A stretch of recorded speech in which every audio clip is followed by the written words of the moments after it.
Now Bilam, according to the Kabbalah of the Ari, was the reincarnation of Laban, Jacob's father-in-law. And he had the evil of the soul of Abel, of Hevel. The first two letters of his name are the last two letters of Hevel's name. In fact, the first letter of Hevel's name is the last letter of Moshe's name. And so, Moshe and Bilam shared a common spiritual soul as their source. Moshe took the Hey of Hevel, and Bilam took the Bet Lamed of Hevel. And so they come from the same kind of person. They both engaged in similar activities of blessing those who should be blessed and cursing those who should be cursed. The difference between the two is Bilam never led a people out of their misery.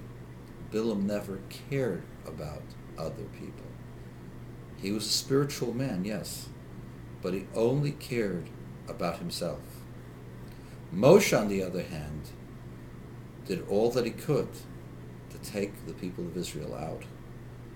And that's why, when we look at prophets, we say no one was a prophet like Moses, for no one risked his life for others as Moses had done, for the sake of his people. Bilam never risked his life except for himself, just to satisfy himself. Big difference.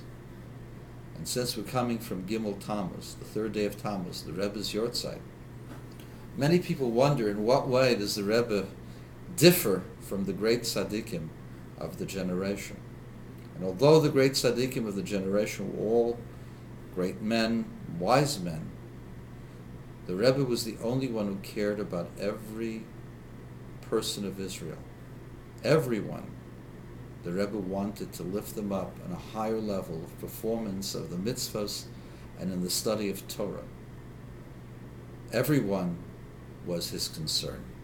And not just the concern of the Jew, he was concerned even about the spiritual well-being of the Gentile. And they'll tell a story. It's a true story. There was a policeman who hadn't had children in many years, and his marriage was headed south, on the rocks, as they say. And he needed a blessing for children, and he saw that there were many people that had come to the Rebbe and gotten a blessing for children, and it worked. And so he asked the students, would the Rebbe bless a Gentile?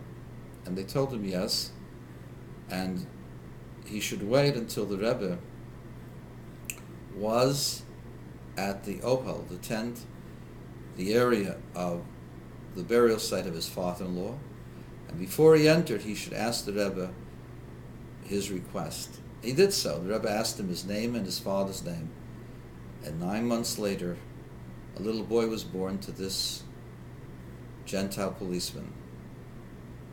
And guess what? The policeman named the child Menachem Mendel after the Rebbe.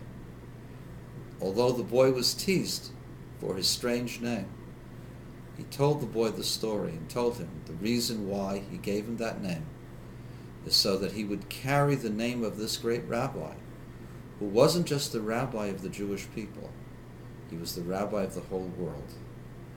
That's the sign of Moses, the one who cares about others. The sign of Bilam is one who cares only about himself.